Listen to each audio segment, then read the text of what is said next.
Bonsoir, bonsoir. Aujourd'hui, on va essayer de se pencher sur l'histoire de l'un des hommes les plus puissants du football, un homme qui a eu 1000 fonctions et dont l'influence a pesé sur le monde du foot des années 30 aux années 70. Il est d'ailleurs régulièrement surnommé par le Daily Mirror Mr. World Football. Et on se doute bien que lorsqu'on accède successivement à la tête de la fédération anglaise puis au poste de président de la FIFA, les controverses ne sont jamais loin. Allez, dans ce nouvel épisode de Pionniers du football, on s'intéresse à Stanley Rous. Rous naît donc dans l'est de l'Angleterre à la toute fin du XIXe siècle. Et après avoir servi pendant la Première Guerre mondiale, il devient ensuite prof de sport dans une école de Watford. Passionné de foot, il joue au niveau amateur en tant que gardien de but, mais sa grande passion, c'est l'arbitrage. Il va donc commencer à arbitrer des matchs de 2e et 3e division anglaise, et en peu de temps, il devient un arbitre de premier plan et dirige notamment une trentaine de matchs internationaux. Et puis, la finale de la FA Cup, en 1934 entre Manchester City et Portsmouth. Il raccroche les crampons et le sifflet le lendemain à 39 ans. Mais la grande contribution de Rous à l'arbitrage mondial va se faire après cette date. 4 ans plus tard, il se lance en effet dans la réécriture des lois du jeu pour les rendre plus simples à comprendre et à appliquer. La rigueur qu'il met dans cette refonte est telle que les règles ne seront plus réécrites avant les années 90, c'est-à-dire 50 ans plus tard. Rous théorise aussi la diagonale. Alors la diagonale, c'est quoi? C'est un modèle de positionnement bien connu des arbitres, puisqu'on l'utilise encore aujourd'hui. Il préconise à l'homme en noir d'évoluer selon une diagonale fictive entre les deux poteaux de corner, ce qui lui permet d'avoir une grande partie du jeu, ainsi que l'arbitre assistant en face de lui. Pendant 28 ans, Stanley Rous va donc occuper le poste de secrétaire de la Football Association, donc être à la tête du foot anglais. Durant cette période, il va donc s'impliquer dans la théorisation de l'arbitrage, mais il va aussi permettre à sa fédération de réintégrer la FIFA. En fait, en 1920 et en 1928, l'Angleterre s'était un peu embrouillée avec la Fédération internationale. Une première fois parce que les fédérations allemandes et autrichiennes avaient pu rester dans la FIFA après la Première Guerre mondiale.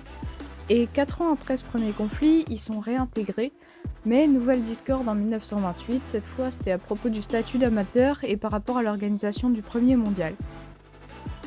Au final, il va falloir attendre 1946 pour que la FA, sous la direction de Stanley Rous, réintègre la FIFA. Il va aussi, toujours pendant qu'il est à la tête de la fédération anglaise, participer à l'organisation des Jeux Olympiques de Londres de 1948. Les Jeux vont être une belle réussite, donc il va être anobli par George VI et devenir Sir Stanley Rous. Alors qu'il est déjà très influent dans le foot anglais, il va atteindre la sphère européenne en 1958, puisqu'il rejoint le comité exécutif de l'UEFA, avant de devenir vice-président 2 ans plus tard. Il va pas occuper ce poste très longtemps, puisque l'année d'après, il touche le Graal pour un dirigeant de foot en accédant au poste de président de la FIFA. De gardien amateur à arbitre international, puis de secrétaire de la FA à président de la FIFA, l'ascension de Rous aura duré toute sa vie, puisqu'il accepte à cet aboutissement ultime à 66 ans, mais il aura été réussi. À la tête du football mondial, Rous va connaître les premières grosses retransmissions télé des matchs des Coupes du Monde, notamment avec le mondial chilien en 1962, et vraiment, pendant les 12 ans que va durer sa présidence, le foot devient le sport roi. C'est intéressant de se dire que lorsqu'il a commencé sa carrière de dirigeant, il y avait encore des débats sur la professionnalisation du foot, et que vers la fin de sa carrière, il a organisé des événements qui brassaient des sommes assez énormes. Il y a aussi pas mal de fédérations qui vont demander leur affiliation à la FIFA pour pouvoir participer à ces compétitions, ou en tout cas à leur qualification. Alors évidemment, si Rous a réussi à atteindre la direction du football mondial, c'est que c'est quelqu'un de très diplomate, conciliant, qui a construit des relations au fil des années et qui était très sociable. Il y a un bon exemple de ça, on est en pleine organisation de la Coupe du Monde 1966 qui aura lieu en Angleterre. On va pas mal en parler de cette Coupe du Monde, mais donc, Coupe du Monde 1966, il y a une place qualificative pour une nation issue des continents d'Asie, d'Océanie ou d'Afrique. Alors l'Afrique boycotte ses qualifications, on y reviendra un peu plus tard, mais pour l'instant on est au Cambodge en novembre 1965 et lors de 2 rencontres de barrage, la Corée du Nord et l'Australie vont se disputer cette place qualificative pour le mondial. Le contexte géopolitique est très important, on est une dizaine d'années après la fin de la guerre de Corée et on est en pleine guerre froide. Donc l'Australie soutient les États-Unis, donc le bloc de l'Ouest, et la Corée du Nord, elle, appartient au bloc de l'Est, et c'est un pays qui n'est même pas reconnu comme un État par l'Australie justement. Donc autant dire que la FIFA est au cœur d'une situation géopolitique un peu complexe, mais bon, personne ne voit la Corée du Nord passer ses matchs de barrage pour atteindre la phase finale. Les Australiens sont sûrs de leur force, et finalement, ils vont se faire écraser 6-1 à l'aller, puis perdre 3-1 au retour. Et là, c'est un peu la stupeur en Angleterre, puisque le pays hôte de la Coupe du Monde voit la qualification des Nord-Coréens d'un très mauvais œil. Les Anglais sont de grands alliés des États-Unis, donc résolument à l'ouest durant la guerre froide, et puis ils ont soutenu militairement la Corée du Sud pendant la guerre de Corée, donc c'est une participation mondiale qui inquiète le gouvernement britannique. Il y a en fait 3 grandes questions qui se posent. D'abord le nom donné à la Corée du Nord, qui est officiellement la République populaire démocratique de Corée. Ensuite, il y a la question de l'hymne et puis celle du drapeau. Au niveau du ministère des Affaires étrangères, il va y avoir plusieurs réunions pour en discuter et Stanley Rous va régulièrement y participer. En fait, c'était lui qui faisait le lien entre le ministère et la fédération nord-coréenne. Alors si les décisions de désigner le pays comme étant la Corée du Nord et celle de ne passer l'hymne qu'au premier match sont plutôt bien acceptées par les responsables du foot nord-coréen, pour Stanley Rous, la question du drapeau, il pense que ça va être plus compliqué et que la décision de ne pas afficher le drapeau ne passera pas. Finalement, il y a un compromis qui est trouvé pour que flottent dans les stades, lors des matchs de poule, les drapeaux des équipes du groupe. Et donc en fait, comme ça, le drapeau nord-coréen se fondrait un peu parmi les autres. Si le cas nord-coréen illustre l'habileté diplomatique de Rous, il va pas toujours réussir à faire passer ses décisions et les décisions de la FIFA aussi facilement. Alors vous vous rappelez que si la Corée du Nord a eu le champ quasiment libre pour se qualifier à la Coupe du Monde, c'est aussi parce que les nations africaines ont décidé d'un boycott commun. D'ailleurs, quand on parle boycott de la Coupe du Monde au Qatar, on évoque souvent la tentative de boycott qu'il y avait eu en 1978 pour protester contre la dictature argentine sous Videla. Mais justement, ça n'est qu'une tentative et finalement aucun pays ne va boycotter l'événement. Et donc on parle souvent de 1978, mais jamais de 1966, où un continent entier a décidé de ne pas disputer les matchs de qualification au mondial. Du coup, pourquoi ce boycott ? En fait, la CAF, donc la Confédération africaine de foot, a décidé de protester contre l'unique place que la FIFA avait donnée à se disputer entre l'Afrique, l'Asie et l'Océanie. Pour la petite comparaison, il y avait 5 places attribuées aux pays d'Amérique du Sud et centrale, et 10 places pour les pays européens. Et si vous voulez savoir si le boycott a marché, en 1970, il y avait une place pour un pays africain et une place pour un pays asiatique, donc ça a provoqué une petite avancée. Après, les tensions entre la CAF et la FIFA ont aussi été intensifiées par la question de l'Afrique du Sud. En fait, en Afrique du Sud, il y avait la politique de l'apartheid qui soutenait une séparation et une discrimination sur la base de critères ethniques.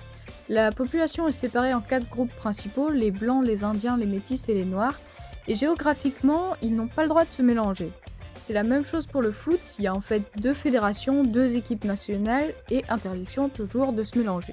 En 1958, pour protester contre cette discrimination, la FASA, qui était la fédération blanche, est exclue de la CAF et 2 ans plus tard, elle est suspendue de la FIFA. On va retourner voir notre Stanley Rous qu'on a un peu laissé de côté, mais c'était important d'avoir des éléments de contexte. Donc Rous est du coup à la tête de la FIFA depuis 1961. Et l'année suivante, lors de la réunion du comité exécutif de la FIFA, il est dit que la suspension restera en vigueur en attendant la visite d'une délégation en Afrique du Sud auprès de la FASA. Rous va donc se rendre en Afrique du Sud avec Jimmy McGeer, un autre membre de la FIFA, pendant 4 jours en janvier 1963. Et en rentrant de ce voyage, Rous va faire campagne pour la réintégration de la FASA dans la FIFA. Sa campagne va marcher puisqu'au comité exécutif suivant, la FASA sera réadmise par 13 voix pour et 5 voix contre. Rous répète que le foot et la politique n'ont pas de lien, mais il se heurte à la réalité d'un monde qui a changé et d'un continent, l'Afrique, où les questions sportives sont très liées aux questions politiques. Jan et Tessema, 2 dirigeants de la CAF, ont beaucoup fait pour que la CAF puisse exposer ses revendications, même si le prix à payer était un boycott de la Coupe du Monde, et on reparlera peut-être d'eux une prochaine fois. La question africaine, c'est celle qui a donné le plus de mal à Rous, qui avait une vision très eurocentrée de la politique, et qui de toute façon soutenait que football et politique n'avaient aucun intérêt à se mélanger. Kidan, un autre membre de la CAF, le dépeint d'ailleurs comme quelqu'un de très agréable, mais incapable de comprendre la situation sud-africaine.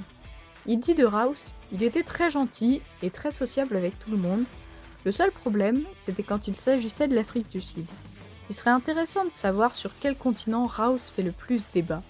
Parce que si en Afrique, il n'a pas réussi à comprendre les enjeux politiques de la réintégration de la FASA, il y a un autre continent sur lequel il n'est pas très aimé, et cette fois pour des raisons footballistiques.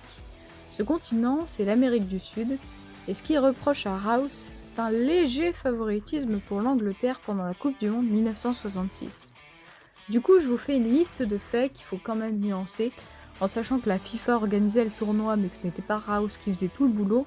Et il faut aussi savoir que par rapport à son passé d'arbitre international, c'était assez simple de faire le raccourci en disant que s'il y avait des erreurs d'arbitrage, c'était lui qui avait demandé aux arbitres d'influencer le match.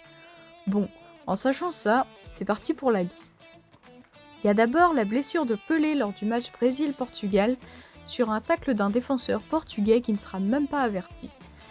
Petite parenthèse pour rappeler que le Brésil avait remporté les 2 dernières éditions de la Coupe du Monde. Il y a ensuite les centres d'entraînement des équipes sud-américaines qui n'étaient pas terribles, et dans certains il n'y avait même pas de but pour s'entraîner. Ensuite, les Anglais ont joué tous leurs matchs à Wembley, ce qui était plutôt sympa pour les 30 trajets. On continue avec le match RFA-Uruguay. La Céleste débutait bien le match, mais 2 Uruguayens seront expulsés et l'Allemagne de l'Ouest s'imposera facilement 4-0. On continue avec le quart de finale Angleterre-Argentine, pendant lequel Ratine, le capitaine de la Libye Céleste, sera expulsé par l'arbitre allemand de la rencontre. En fait, l'arbitre lui reprochait de l'avoir insulté, et Ratine, qui ne parlait ni anglais ni allemand, a demandé à un traducteur pour s'expliquer avec lui, et il a dû sortir du terrain dans une scène d'incompréhension totale. C'est d'ailleurs après cet épisode que les cartons jaunes et rouges vont être introduits. Le résultat, c'est qu'aucun club sud-américain n'a réussi à passer l'écart. Et pour terminer la liste, là on est pendant la finale qui oppose la RFA et l'Angleterre. Il y a 2-2 au bout du temps réglementaire, donc les 2 équipes doivent aller en prolongation. Et à la 101e minute, l'Anglais Geoffrey Hurst frappe lourdement sur la transversale. Le ballon est dégagé par un défenseur allemand et l'arbitre signifie que le but est valable. Aujourd'hui encore, c'est l'un des buts les plus controversés de l'histoire de la Coupe du Monde. C'est un but qui fait tellement débat qu'en 1995, le Sunday Times a commandé une étude à des scientifiques d'Oxford pour essayer de savoir s'il y avait but ou non. Et selon eux, il manquait 7,6 cm pour que la balle franchisse totalement la ligne. En 1974, les élections pour la tête de la FIFA approchent et Stanley Rous va essuyer les critiques. On lui reproche d'être trop eurocentré et de mépriser les autres continents. On lui reproche sa gestion du cas sud-africain.